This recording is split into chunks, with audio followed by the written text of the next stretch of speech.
soaring 379 passing yards against the Buccaneers, the Cowboys now face a 1-2 punch of Keenan Allen and Mike Williams. And when asked about the Dallas defense, Williams threw a little shade here, saying, quote, Tampa Bay receivers looked like they was having some fun out there. Shannon, will this motivate or intimidate the Cowboys?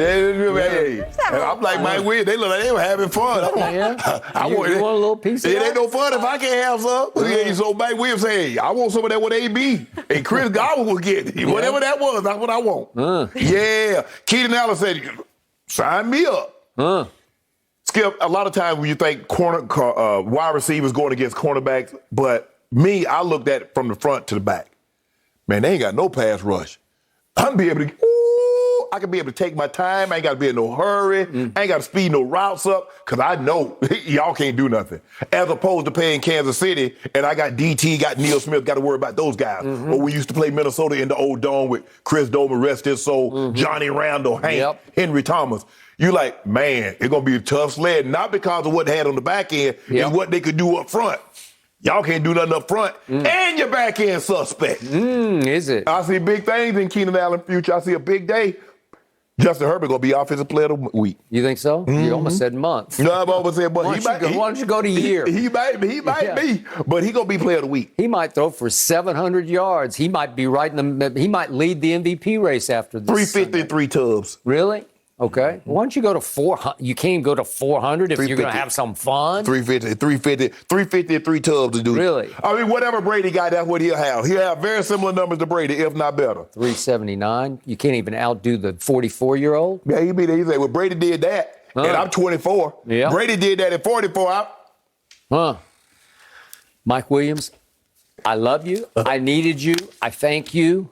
This is just what the doctor ordered for my hard luck Dallas Cowboys, my snake-bitten Dallas Cowboys. Trevon Diggs, are you listening? Yeah. Anthony Brown, are you listening? Anthony Brown, Jordan Lewis, are you listening? Yeah. Donovan Wilson, come on down. Yeah. Mr. Kazee, did you see what Kazee did to Chris Godwin at the 2-yard line? Yeah. He disconnected Chris from the football. Did he not? Yeah, it was a big play in the game. It was a game saver, right? Yeah. Hey, we've even got Malik Hooker. He's going to get in on the act a little bit. So I'm kind of liking my back end. Oh, you like your back And end? he's going to get kicked. Can Dorrance Armstrong do any worse than Randy Gregory did? Oh, no. I want y'all to hear Randy Terrell Basham, can he do any worse than D-Law? I want you guys to hear this. Because this is the same guy that loved his Cowboy, been talking about Randy Gregory, and now he bashing it. But, Skip, let me ask you a question. Who gives somebody more bulletin board material than Jerry Jones and Stephen Jones? Talking about how all you done is talking about how great your team is, how talented you are. Oh, this team got as much talent as those Super Bowl teams. You right, Jerry. Does Jerry ever say how bad the opponent is going to be? No, he just talking about how good he is. They're like, oh, so what are we, fettuccine? We chop suey? Fettuccine's pretty good, right? Yeah, but guess what? That's what y'all about to be. Y'all about to be shredded. Y'all about to be noodles. Really? Yeah, y'all about to be done. Y'all getting done. As a matter of fact, I'm feeling real good now. I might want to up the do. Really? Yeah. I'm feeling real good about a Mike Williams who is yet to make a Pro Bowl. I know he was a star in college. I get that. He well on his way against y'all. Really? Yeah, he gonna have after this game. He had a nice game at Washington. He had 12 targets. He caught 8 for 82. Keenan Allen's a little better. Yeah. Obviously, he caught 9 for 100. Oh, and you talking about... I'm sure they'll do similar numbers against my secondary. Better. But my secondary has this contagious new gene in it, which is disrupting and creating turnovers. Oh, really? Yeah, so that's the new you. 4. At GOAT, we got 4 turnovers. And since you talk about route runners, Keenan Allen is one of the best in the league. I don't know if he's better than Amari, but we'll find out. It's close. Yeah. Stop on a dime. I'm seeing maybe 3 turnovers. We could force at least 3 if we got 4 off the GOAT, right? Yeah, I'm thinking Dak has 2 turnovers. Do you? Yeah. One of your receivers going to cough it up on a big hit by Derwin James. I was sort of seeing the flip side of that. So, but I thank you, Mike Williams, for that because that will be on our bulletin board. Yeah, I can't believe it. All you'll be on the bulletin board is a picture of Jerry. That's what's on your...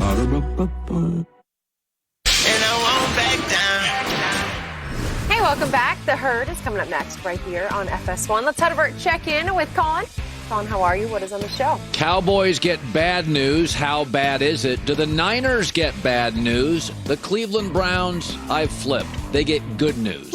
That's coming up. All right, Colin, thank you. Looking forward to it.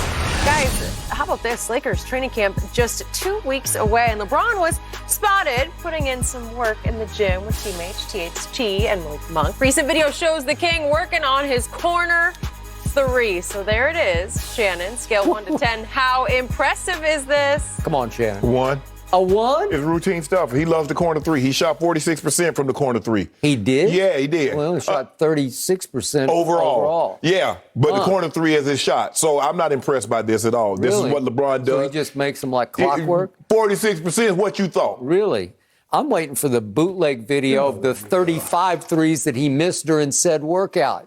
I've never seen anything like this. You realize LeBron James has missed the 6th most threes in the history of the NBA? Yeah.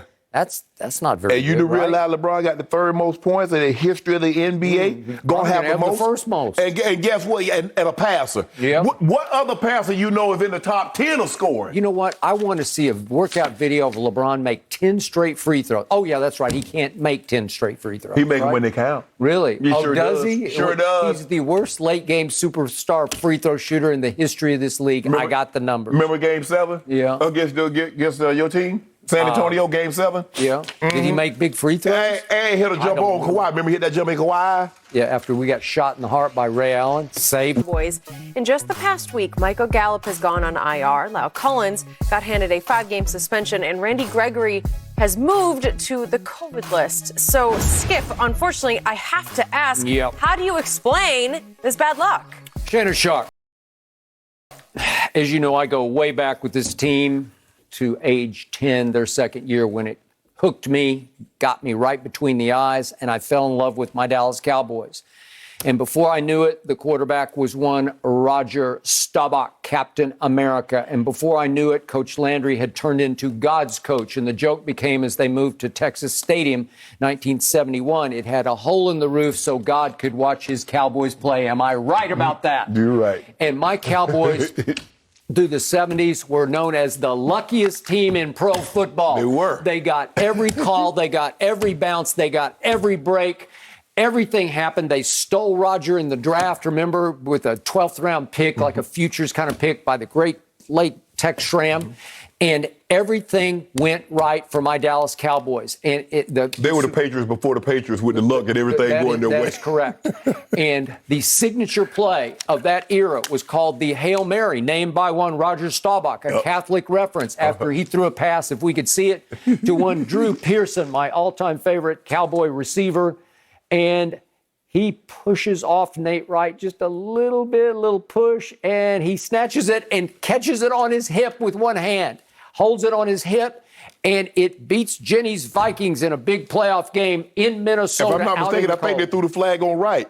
Did they throw it on I think him? they threw a flag on Wright. Well, Drew has, now that he's in the Hall of Fame recently, he's joined said he pushed. He said, yeah, I pushed him a little bit, and he did. He did. Michael Irvin pushed off a lot, Oh, yeah. and I loved it because they were the Dallas Cowboys. And we went from God's coach Landry to Jimmy Johnson, who created the greatest force field I was ever around in Dallas. And that was an invincible machine. Deadly accurate Troy Aikman throwing to the uncoverable Michael Irvin and handing to the unstoppable Emmitt Smith. Everything went right. They were known as a force in pro football in which they were blessed, right? They got every bounce, break, and call. Yep. And all of a sudden, Jimmy was fired by Jerry, and all of a sudden, Jerry took over. And now to my theory about why there's been so much bad luck and so much ridicule directed at my Dallas Cowboys. It has to do with Jerry alone at the helm. Do you remember the old series, the TV show Hee Haw? Yeah, I do. It was like Jerry's a character out of Hee Haw. Roy Clark and Buck Owens. Yeah, it's the way to go. Yeah, it's Lulu, Grandpa, Joe. It's all, just goofy, crazy caricature. Yep. Southern caricatures. Yes. Well, that's Jerry Jones.